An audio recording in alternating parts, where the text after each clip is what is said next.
Assalamualaikum warahmatullahi wabarakatuh.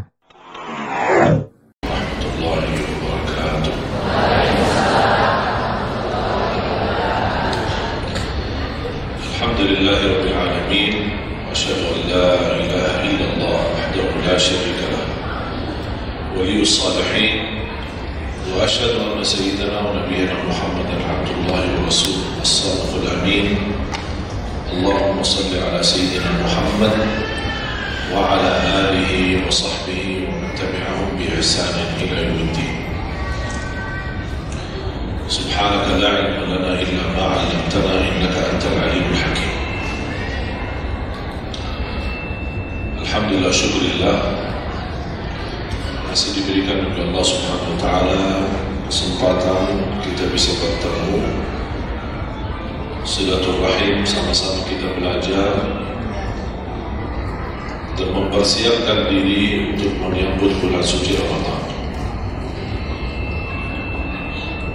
Tidak terasa begitu berjalan waktu. Perpisahan dari bulan suci Ramadan, sebentar lagi menyambut bulan suci Ramadan. Kalau 1 tahun sudah berlalu, kira-kira 30 hari Ramadan bagaimana? 1 tahun sudah begitu luar biasa cepat, dan ini menjadi bagian dari umur kita. Bertambah 1 tahun, berlalu 1 tahun, berarti akan melangkah lebih dekat kepada kematian.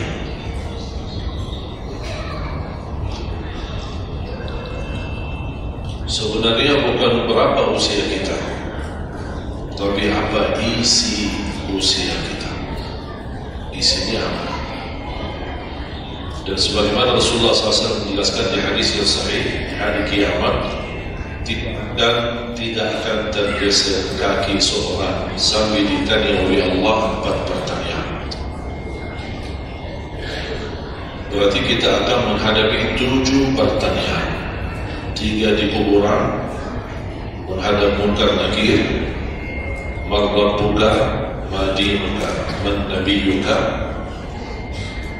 Yang tersisa 4 nanti di hari kiamat, sebelum dimulai hisab,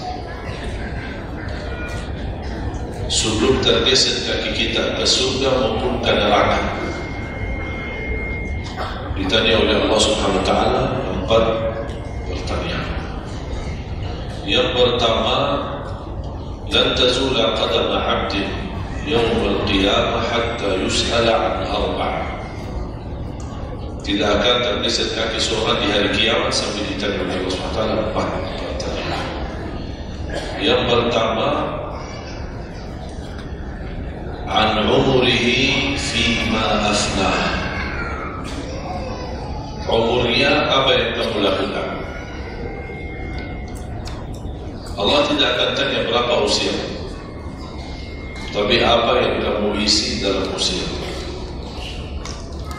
60, 70, 100 tahun, kurang, lebih, Allah tidak pedulikan berapa usia kita.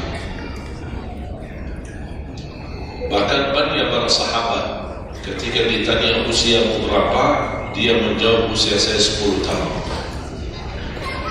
Padahal sudah tua,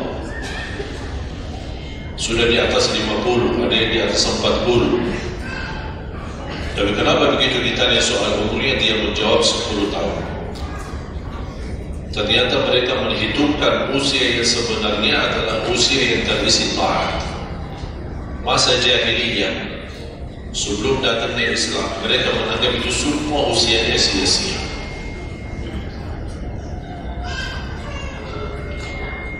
Berarti kalau ada orang muslim tidak salat sama sekali sampai usia 50 tahun, semua usianya sia-sia. Karena tidak ada ibadah satupun yang diterima kalau tidak pernah salat. Biarpun dia haji setiap tahun, puasa setiap Ramadan, dia bersedekah berinfak setiap hari, tapi tidak pernah salat 5 waktu sama sekali, sia-sia. Karena pertama yang akan dihisab oleh Allah salatnya. Kalau salat itu beres, baru akan ditanya yang lain. Kalau salatnya tidak ada, Allah tidak perlu bertanya-tanya. Makanya saya selalu berkata, khususnya pada pemuda-pemudi, seberapapun dosamu, jangan tinggalkan salat. Sebesar apapun dosamu, jangan tinggalkan salat. Karena salat itu ibadah yang langsung menyambungkan kita sama Allah, tali hubungan kita sama Allah. Kalau tali hubungan kita sama Allah terputus, tidak ada tali yang bisa sambung lagi. Dan selama Anda menjaga salat, berarti masih ada harapan masuk dalam golongan yang akan diampuni Allah. Ada ampunan, ada harapan ampunan. Tapi kalau tidak salat, terus bagaimana Allah ampuni kalau tidak mau bertobat? Banyak orang berkata, saya malu. Atau dia merasa ada bisikan di hatinya, buat apa lo salat? Tak apa ini, perilaku kamu aja tidak benar, sama orang tua aja tidak benar, dosamu tidak pernah hati-hati, percuma salat, tidak usah. Itu ingat bisikan syaitan. Karena syaitan ingin semuanya sekali-kali rusak. Kalau berbakti baik belum sempurna, masih banyak dosa maksiat, banyak kerusakan yang lain, tapi masih terjaga salatnya, ada harapan diampuni dosanya. Jangan sampai syaitan berhasil menggoda kita sekalian tidak salat, sudah hancur, sudah rusak yang lain, ditambah lagi parah, tinggalkan salat. Atau ada orang taubat, selama dia tidak salat, lancar, beres, aman, tidak ada apa-apa. Begitu dia taubat, dia merasa sedih, menyesal, dia mulai menjaga salatnya. Hilang motornya, kehilangan kerjaannya, diuji sama Allah SWT dalam rumah tangganya. Setan datang, coba kamu aja dulu biasa-biasanya tidak pernah ada ujian. Begitu Anda mulai salat, ada ujian. Apa ini? Udah berhenti aja salat, nanti kembali beres. Berhenti salat. Pas begitu dia keluar masih kehilangan motor. Ya Allah, gimana? Saya selama ini tidak pernah salat, tidak pernah hilang motor. Begitu saya mulai salat, malah hilang motor saya. Datangnya setan di situ. Coba kalau kamu tidak salat, tidak bakal hilang motornya. Akhirnya dia merasa nyesal, dia berhenti. Berarti niatnya bukan taubat. Niatnya salat, ya Allah mohon aku salat, tapi Allah jaga motor aku ya. Nah, itu niatnya. Bukan salat karena Allah, tapi salatnya karena terjaga motornya. Itu beda niat. Berarti ketika kita berlaku ibadah, melakukan sesuatu ibadah, tapi ada ujian yang masuk, jangan Anda salahkan ibadahnya, tapi salahkan niatmu. Ada apa dalam niatmu? Pasti ada salah niat.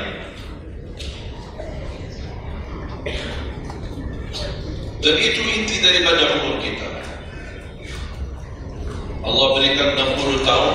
Kemarin saya hitungkan, kalau standar umur umatku kata Rasulullah kan 60 sampai 70. Itu kira-kira kurang lebih. Ada yang lebih tua, lebih panjang usianya, ada yang lebih muda. Tapi standar kata Rasulullah, a'maru ummati baina 60 wa 70. Standar umur umatku antara 60 sampai 70. Ada yang melebihi dari itu, tapi sedikit sekali dibanding yang lebih muda. Saya kemarin hitungkan 60. Apa yang kita lakukan di dalam usia 60 tahun? Dari lahir sampai balik. Sampai tahun berapa? 15? Kita sepakat 15? 15 tahun. Berarti sebelum balik belum taklif. Sebelum balik belum taklif. Haji boleh tapi tidak wajib, karena syarat haji harus balik. Salatnya harus balik, walaupun diperintahkan, dibiasakan untuk melaksanakan salat. Tapi anggaplah betul taklif, belum ada taklif, belum ada kewajiban, berarti 15 tahun itu sia-sia. Dipotonglah dari 60, berapa sisa? 45. Tidur sehari berapa jam? Hah? 8? Boleh kita sepakati angka 8? Ya, kita bicara standar. Katanya menurut kesehatan, tidur yang normal dan pas dan cukup adalah 8 jam. Anggaplah 8 jam tidur. Ada yang tidur 12 jam. Ada yang tidur bangun, salat tidur bangun, salat tidur bangun. Kalau hari libur, dia tidur dan capek tidur. Begitu bangun, ya Allah, pegal badan saya, tidur lagi.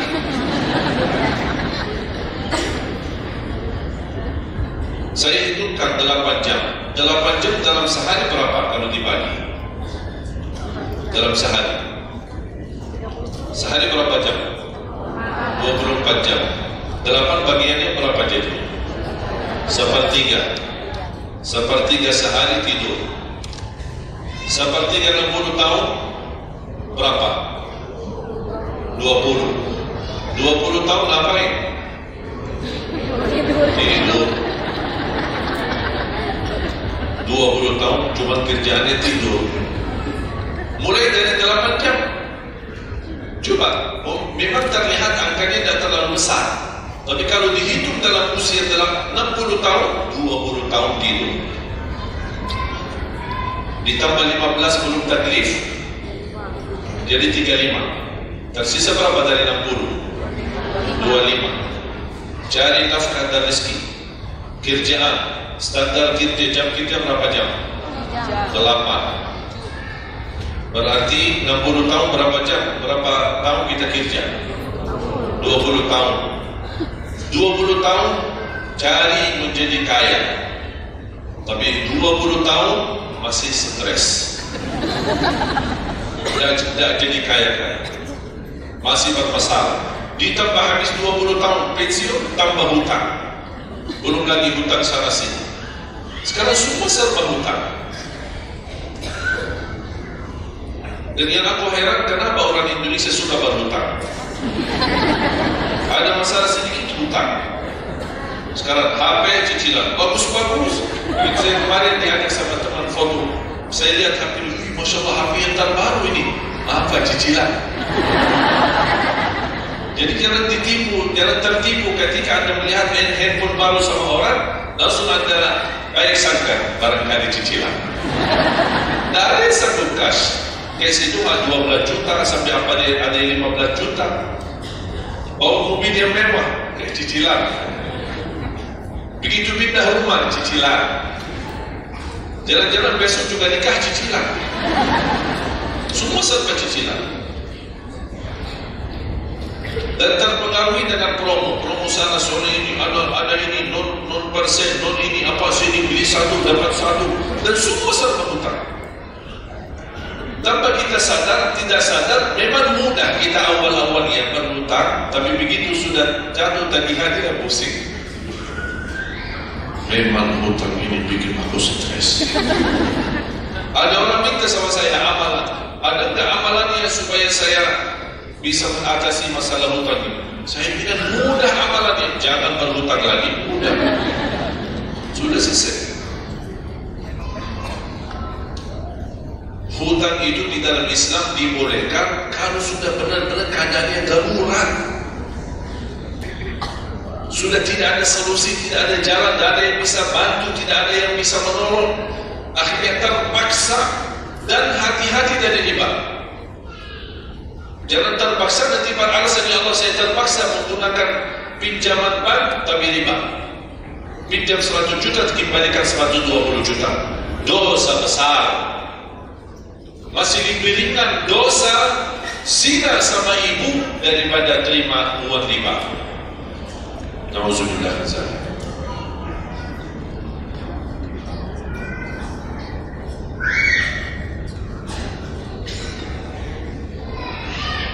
Tahun cari kerja.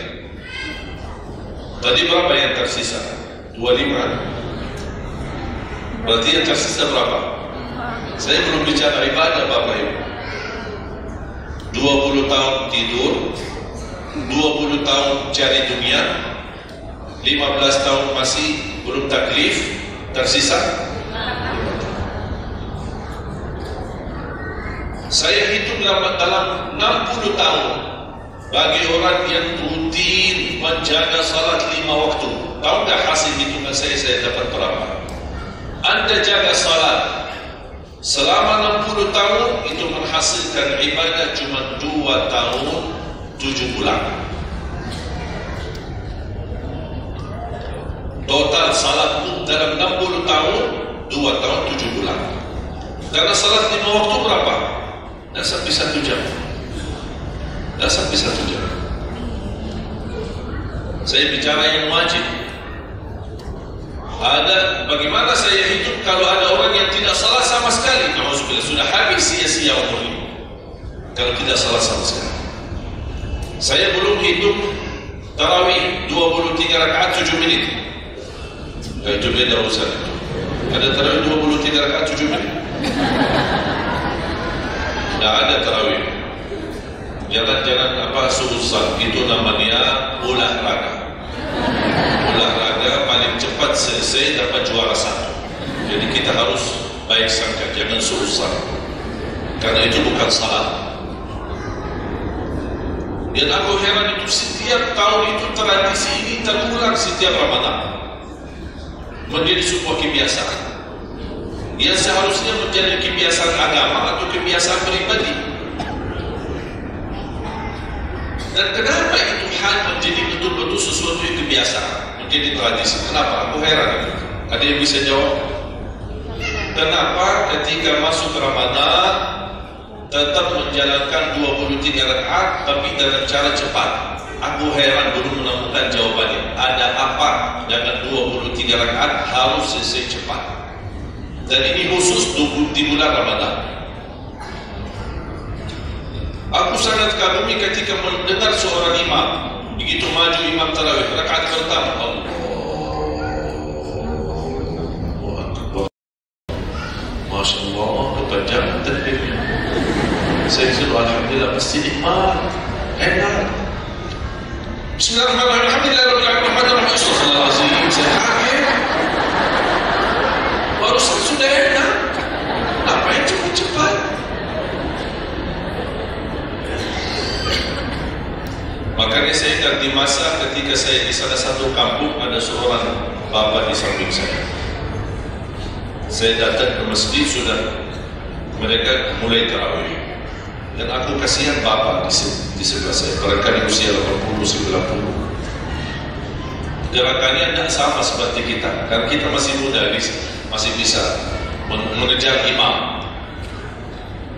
Habis bacaannya imam, saya tidak bisa mendengar kecuali ujung ayat. Ini Al-Fatihah.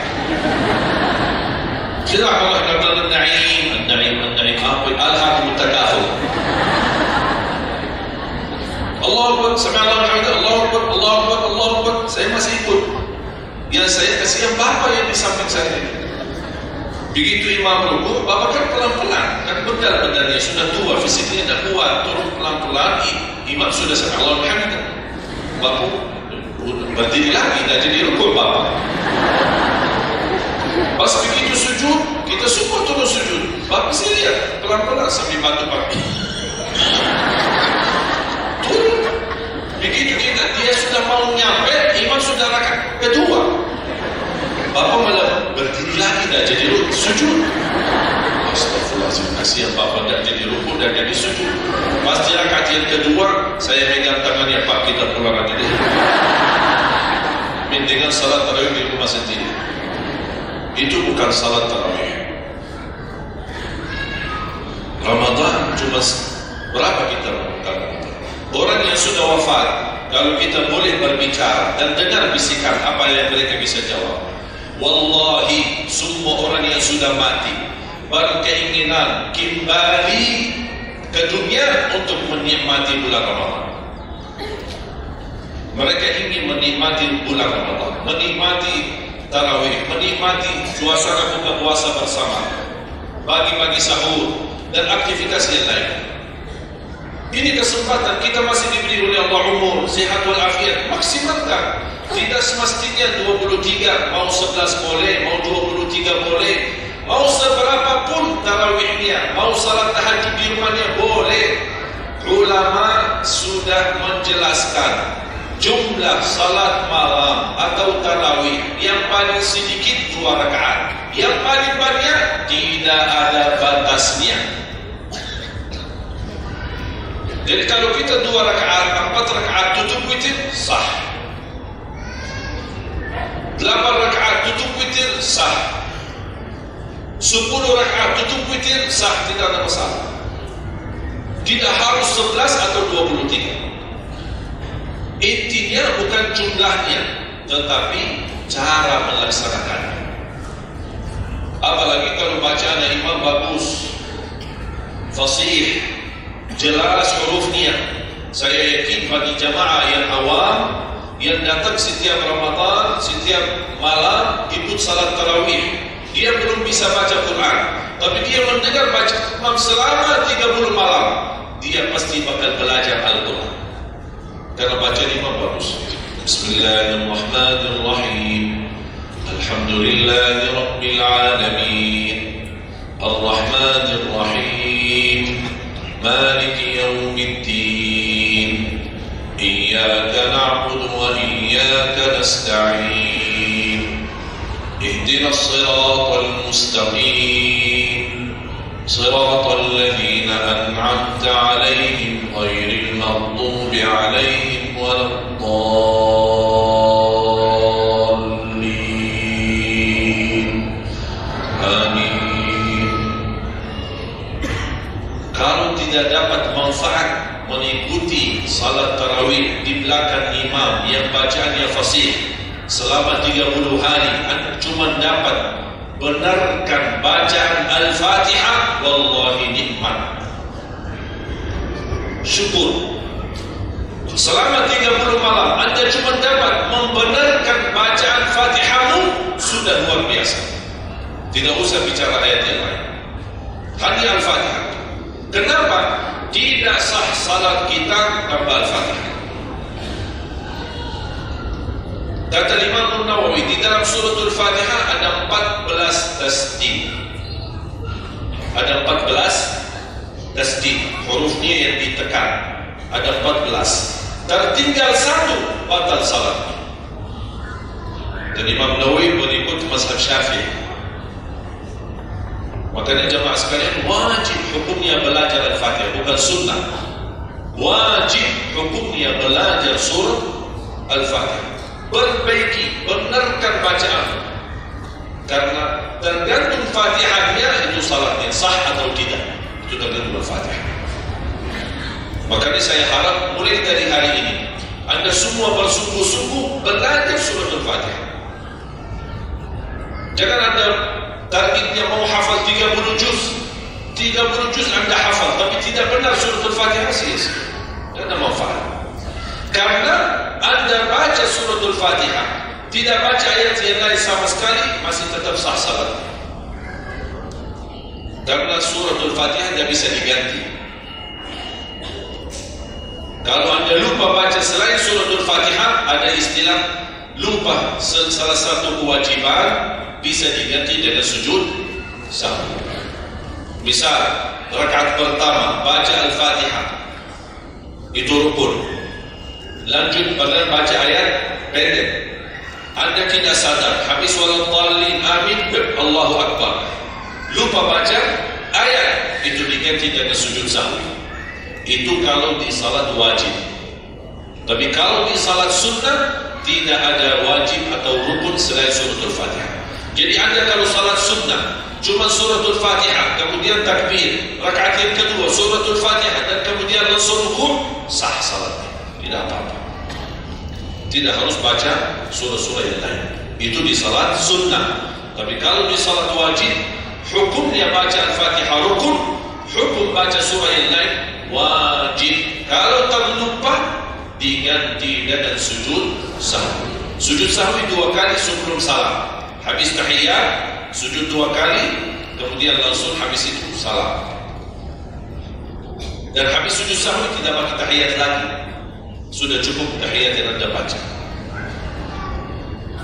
Makanya kembali lagi jemaah sekalian, umur bukan berapa usianya, tapi apa isinya.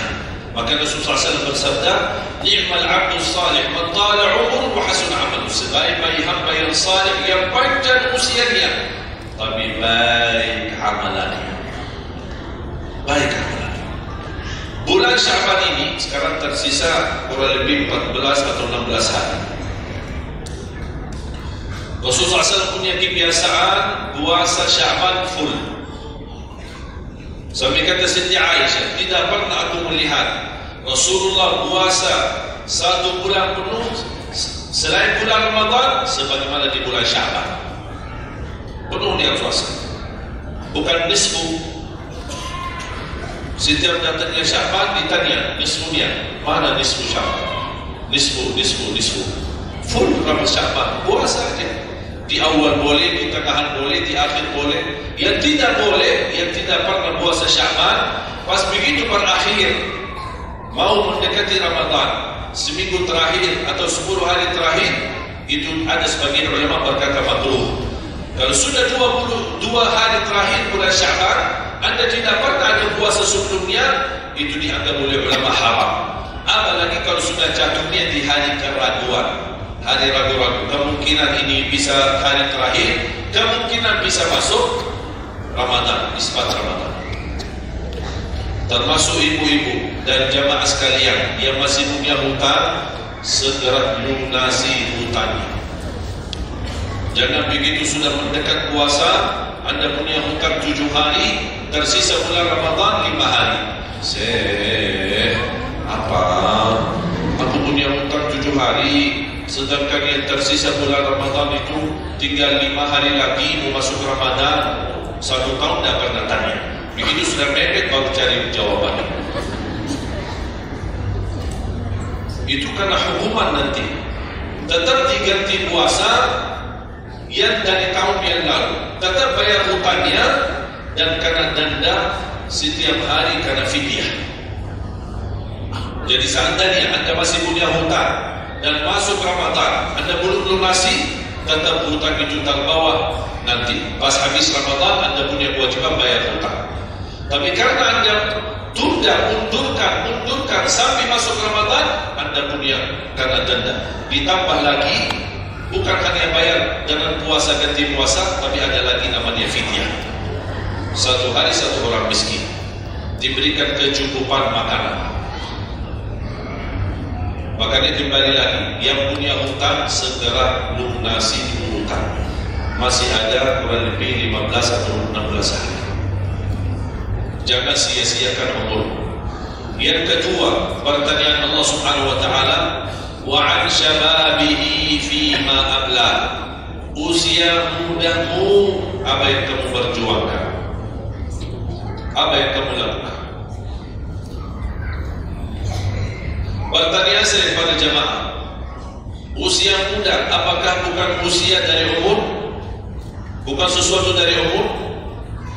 Usia muda bukan sebagian dari umur, dari total umur? Bukan dari total umur. Tapi kenapa Allah bertanya soal umur secara total dan ditanya lagi soal usia muda? Kenapa? Padahal kan sudah cukup Allah tanya tentang umurmu, ditanya lagi tentang usia mudamu. Kenapa 2 kali ditanya? Allah tidak mencukupi dengan pertanyaan umur, total umur kita, tapi Allah menambahkan lagi, itu menjadi beban bagi seorang pemuda. Allah bukan akan tanya total usia umurmu, tapi akan Allah tambah lagi pertanyaannya, apa yang kamu lakukan di usia muda? Usia muda itu sangat, menurut saya sangat sensitif. Anak muda yang taat, istiqomah di sisi Allah lebih baik daripada yang tua yang taat. Sekali lagi, dan yang tua-tua jangan tersinggung ya. Yang muda yang taat, istiqomah di sisi Allah lebih mulia daripada yang tua yang taat. Sama-sama taat, tapi kenapa yang muda lebih mulia? karena godaannya lebih besar. Kalau yang tua apa yang mau digoda? Habis sudah. Ada fisik, ada tenaga, ada apa. Kalau yang muda banyak godaannya. Pandangan matanya, telinganya, hawa nafsunya, sahwatnya, fitnah sana sini. Mudah digoda, anak muda. Makanya Allah berikan kemuliaan. Bahkan salah satu hadis yang sahih, di hari kiamat semua di bawah matahari, cuma 7 golongan yang di bawah naungan Allah. Di antaranya wasyabun nasya'a fi ta'atillah, seorang pemuda yang menjaga diri dalam bertaat kepada Allah. Dia dapat keistimewaan di hari kiamat bersama pemimpin yang adil, bersama seorang laki-laki yang tergantung dengan masjid berapapun usianya. Ditambah lagi seorang pemuda yang bisa menjaga diri dalam bertaat kepada Allah Subhanahu. Dan kalau kita baca sejarah ulama, semua para berjuang untuk agama semuanya muda, tak ada yang tua. Bilal bin Rabah seorang pemuda, Abdullah bin Mas'ud bin Hafal al-Quran seorang pemuda, Abdullah bin Umar seorang pemuda, dan banyak yang lain. Muhammadul Fatih yang membebaskan Konstantinia dan memperjuangkan Islam menjadi panglima, masih di bawah usia 21 tahun. Dan banyak sejarah-sejarah. Imam Syafi'i masih sangat muda, bahkan meninggal dunia masih dalam keadaan masih sangat muda, belum sampai usia 52 tahun. Dan banyak yang lain. Makanya pengaruh dan bahkan taruhan besar bagi umat Islam itu tergantung pemuda.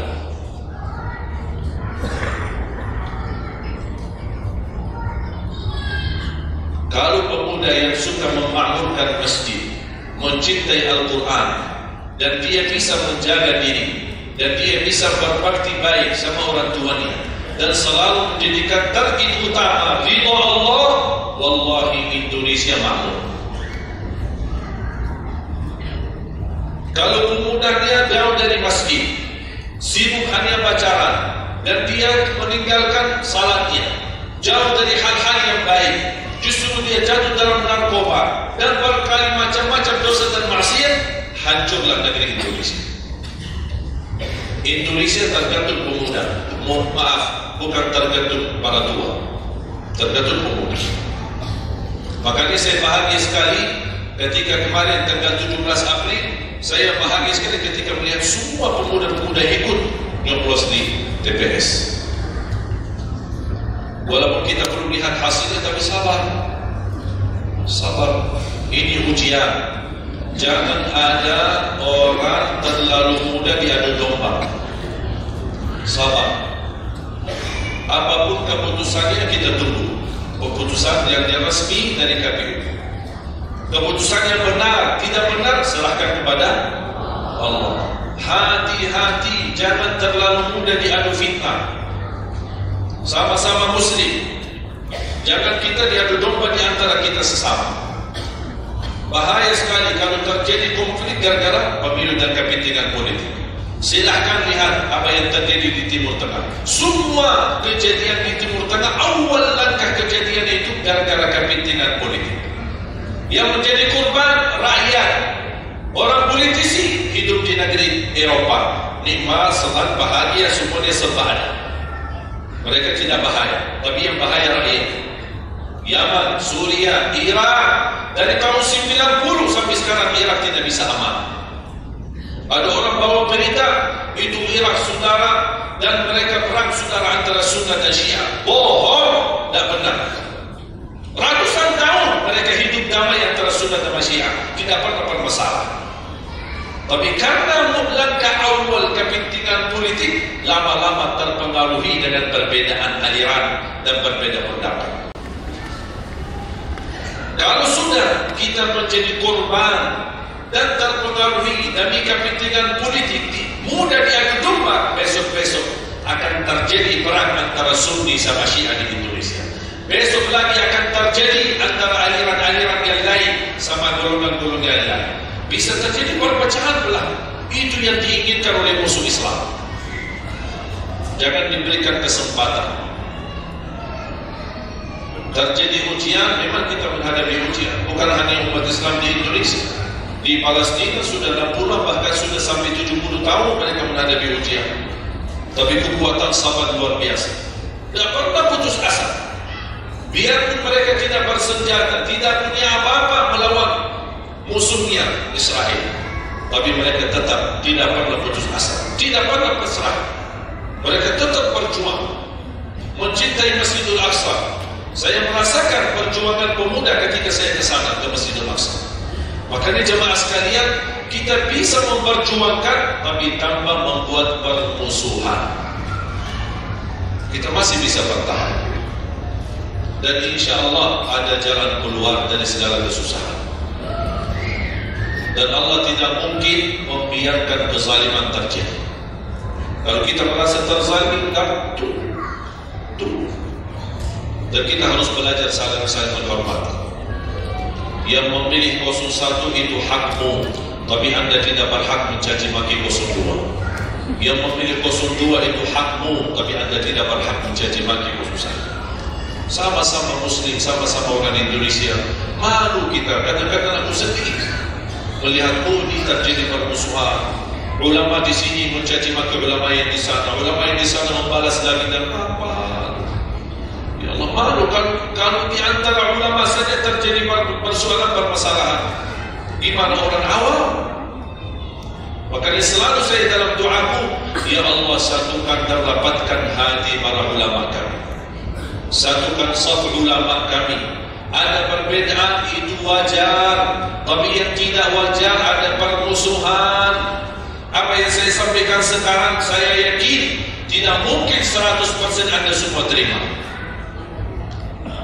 Ya harus belajar. Tidak boleh saya maksa Anda semua ikut pendapatku. Aku hanya menyampaikan, Anda bisa dengar, Anda bisa ikuti, Anda bisa tolak. Itu hakmu menerima atau menolak. Dan ada orang berhak untuk memaksakan kita. Oleh karena itu sekali lagi, mohon jaga dan rapatkan saf kita. Sekarang banyak muncul di media. Ini semua tujuannya pada keinginan mengadu domba di antara kita. Sekarang akhirnya yang gagal, yang rusak siapa? Nah dari kita. Yang korban rakyat kita. Orang politisi tak apa-apa. Mereka kan berduit. Duitnya banyak, fasilitasnya banyak, bisa dia hidup keluar negeri dimanapun, dia pajak keluarga, sudah, biarlah yang jadi korban. Jangan kita mau dijadikan kambing hitam. Siap? Bisa jaga? 714 suku dan budaya berbeda-beda, tapi alhamdulillah masih bisa bersatu di bawah bendera merah putih. Dan ini karunia dari Allah Subhanahu wa taala. Wajib kita syukuri dan wajib kita jaga. Dan kita berdoa sekarang, Anda sudah ikut memilih kan? Sudah memilih? Sudah, itu ikhtiar. Anda sudah selesaikan tugasmu. Sekarang apa yang harus kita lakukan? Doa, memohon pertolongan dari Allah. Biar Allah yang memilih mana yang terbaik. Ya Allah, kami sudah berusaha. Kami sudah berikhtiar, pimpinlah kami, anugerahkanlah kepada kami pemimpin yang takwa, yang adil, yang amanah, yang mencintai agamamu, yang mencintai ulama, yang bisa melayani rakyat dengan ikhlas. Itu doa kita. Kalau boleh setiap tahajud, setiap sujud, habis duha, habis salat wajib, terus doa seperti itu. Saya punya kebiasaan ketika mengajak jamaah umrah, saya haruskan kepada semua jamaah ketika kami tawaf maupun sa'i, wajib paling tidak 1 kali tawaf, 1 kali sa'i, khusus doakan Indonesia. Karena Indonesia apalagi saat ini sangat membutuhkan doa kita. Sebagaimana kita peduli pada saudara kita Palestina dan kita bantu, kita mendoakan. Kalau Indonesia tidak perlu bantuan dana, tapi butuh doa kita. Makanya jangan pelit untuk mendoakan negeri kita Indonesia. Faham? Yang ketiga,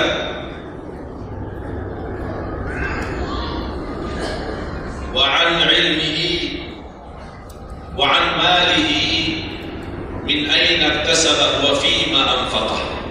Pertanyaan yang ketiga yang akan ditanyakan oleh Allah, hartamu dari mana dan ke mana? Bahaya. Kadang-kadang ada orang sumber dananya halal, tapi pengeluarannya bebas, semuanya boleh. Itu pertanggungjawabannya. Akan ditanya oleh Allah dari mana dan ke mana. Allah sudah kasihkan, itu dari mana datang? Anda harus memberi jawaban yang benar. Dan ke mana Anda infakkan? Dan ingat, halaluha hisab wa haramuha adab. Harta yang halal bakal dihisab. Sekarang banyak orang salah faham. Orang fikir kalau ada harta yang haram akan dihisab oleh Allah. Tidak. Yang dihisab bukan yang haram, tapi yang halal.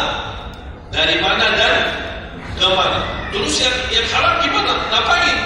Diazab. Anda sudah tahu itu haram, tapi Anda lakukan, Allah tak perlu tanya lagi kenapa Anda lakukan. Allah beri langsung diazab. Alhamdulillah. Hati-hati. Oleh karena itu bahagia kata Rasulullah SAW, seorang yang mulia, yang Allah berikan kekayaan, diberikan kemampuan, tapi dia bisa menggunakan dengan sebaik-baiknya. Ni'mal malus salih indal abdi salih. Sebaik-baik harta yang halal di tangan hamba yang saleh. Itu termasuk harta yang terbaik. Kenapa yang terbaik di tangan orang yang saleh? Karena orang saleh tidak mungkin salah guna. Dia sudah jaga sumber, dia juga pengeluarannya jelas. Untuk kebutuhan keluarga, tidak mubazir, tidak berlebih-lebihan. Katanya halal, berarti bebas belanja, tidak bebas. Islam tidak menunjukkan seperti itu. Anda boleh ambil kebutuhanmu, tapi jangan berlebihan. Mohon maaf, coba sekarang tanya ibu, tanya diri sendiri masing-masing. Berapa macam baju di lemari kita? Sudah, mohon maaf, tidak usah bahas yang lalu. Terlanjur belanja karena ibu merasa tidak tidak tega, merasa keberatan kalau setiap acara itu ada yang dipakai. Pagi acara, besok siang pulang ganti, siang malam ada acara lagi ganti lagi. Karena merasa malu, apalagi kalau ketahuan, itu kan jadi pagi ini, ada beda warna, memang sama model tapi beda warna. Malu kalau orang itu, apa itu? Makanya udahlah, terlanjur, itu memang mohon maaf kebiasaan wanita. Tapi saya usulkan baju-baju yang sudah lama tidak dipakai, ngapain simpan? Sudah, bebaskan, infakkan, sedekahkan. Saya kemarin bermusyawarah dengan tim-tim yayasan kami untuk membuat satu lembaga khusus yang punya pakaian-pakaian yang sudah lama tidak dipakai.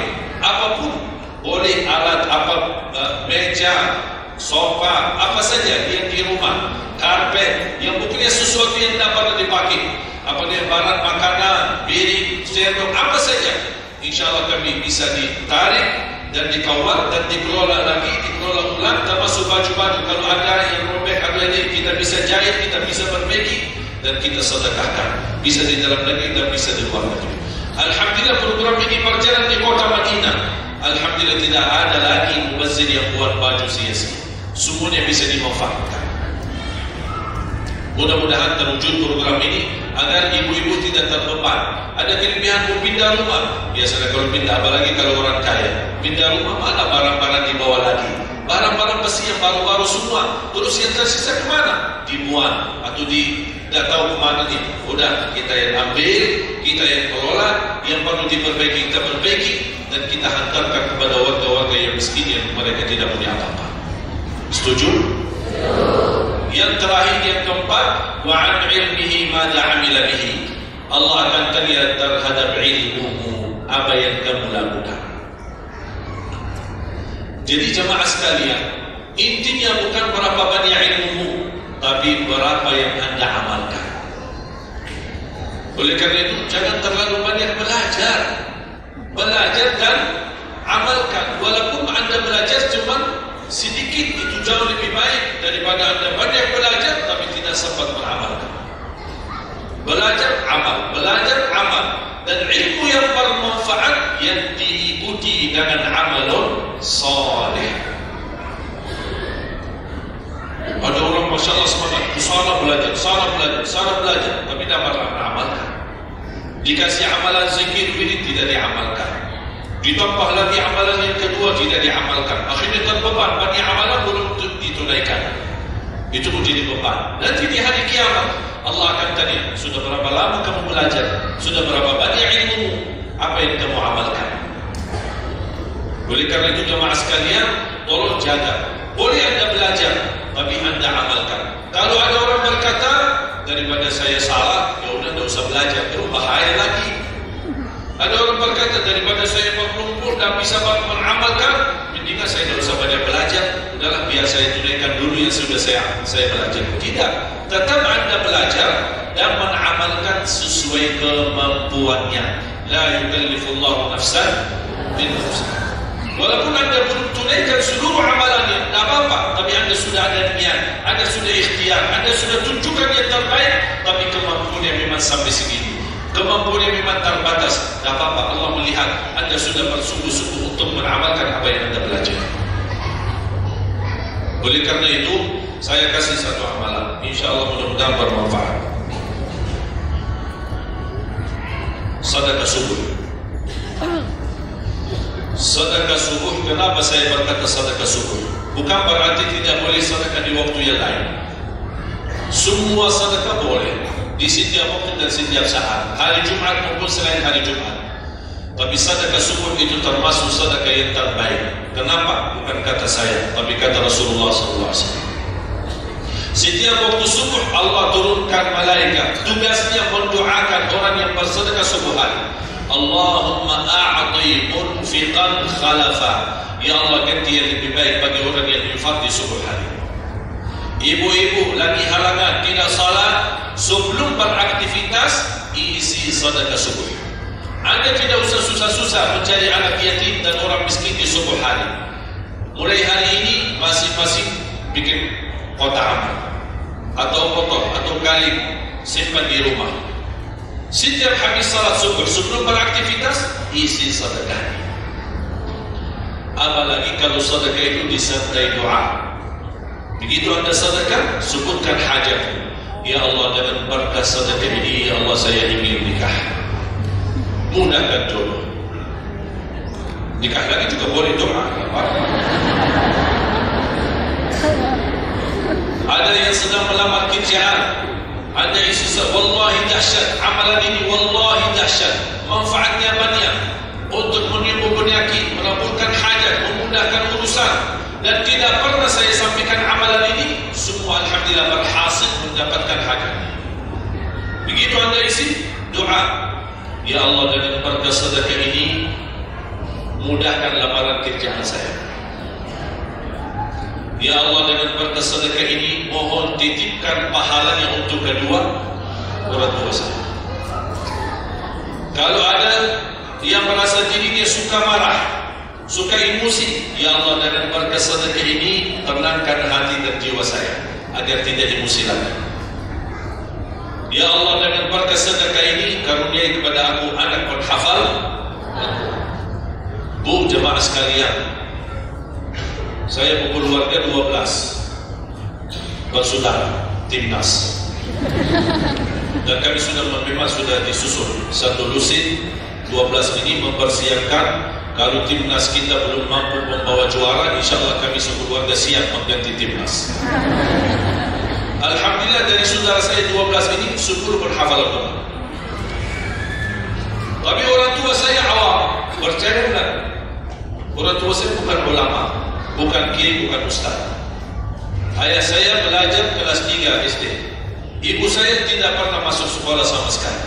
Sampai usia 40 tahun masih buta huruf, tidak bisa baca Quran. Tapi Allah berikan karunia keturunan penghafal Al-Quran. Berkat apa? Salat mereka dan sedekah mereka, termasuk doa. Itu perjuangan mereka. Alhamdulillah sekarang ayah saya, ibu saya penghafal Al-Quran, yang jadi gurunya anak dia sendiri. Sekarang di Indonesia saya bawa 5 adik saya dan ditugaskan menjadi imam tarawih. Saya bawa mereka pindah dari Arab ke Mani. Ada 5 yang perempuan sudah dinikahkan sama orang Indonesia, orang Jakarta. Dan saya dorong adik saya yang perempuan untuk menghafalkan suaminya biar jadi penghafal. Yang 4 laki-laki, ada yang 2 bawa istrinya masing-masing dari Arab, yang 2 lagi saya nikahkan di Indonesia sama orang Indonesia. Ada 1 sama orang Sunda, 1 sama orang Lombok. Jangan khawatir, Bu, masih ada. Bahkan saya dorong adik-adik saya semua wajib nikah 4, masing-masing 4 istri. Kenapa? Supaya banyak keturunan. Kalau bisa setiap 1 istri 12, 1 lusin, 1 lusin, 1 lusin. Masya Allah, luar biasa. Kenapa? Karena kita punya perjuangan yang masih panjang. Cita-cita saya mencetak 1 juta penghafal Al-Quran di Indonesia. Ketika saya datangkan adik saya tugaskan sama mereka dan tegas. Kalau kalian datang hanya mau berhiburan, pulang. Kalian di sini untuk bersama-sama memperjuangkan untuk mencetak 1 juta penghafal Al-Quran. Dan alhamdulillah program ini sudah jalan. Dan kita terus memperjuangkan. Dan saya harap semua jamaah insya-Allah berkenan terlibat dalam program ini.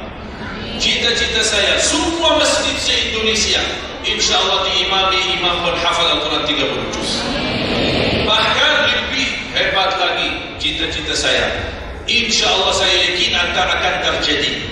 Insya-Allah di demikian hari, di waktu yang Allah insya-Allah tentukan, insya-Allah presiden kita penghafal Al-Quran. Coba ya Allah, rasanya enak. Langsung diumumkan di Masjid Istiqlal, khatib dan imam salat Idul Fitri penghafal Al-Quran 30 juz, Presiden Republik Indonesia. Mantap. Imam salat Idul Adha, Presiden kita. Salat Jumat, khatib dan imam, Presiden kita. Tak perlu ganti imam. Tak perlu ganti imam, subhanallah, luar biasa. Coba saya kagumi ketika membaca dan melihat YouTube-nya Presiden Erdogan Turki. Walaupun beliau bukan berhafal Al-Quran, tapi murattal bacanya beliau, Masya Allah. Mana ada sekarang presiden di dunia Islam sebagaimana bacanya yang benar. Ini sudah saatnya, tapi bukan sekarang ya, nanti maksud saya sabar dulu, sabar. Nanti jadi kacau gitu, coba sabar. Insya Allah ada waktunya, insya Allah. Mulai dari sekarang kita ayo bersama-sama mempersiapkan untuk kalau anda gagal menjadi penghafal Al-Quran, jangan gagal anakmu, cucumu, generasi yang ini semua. Kita melihat, saya bangga, kenapa saya semangat untuk mencetak 1 juta penghafal Quran. Itu berkatnya acara Hafiz Indonesia. Nonton kalau acara Hafiz Indonesia? Nangis ya? Habis tisu.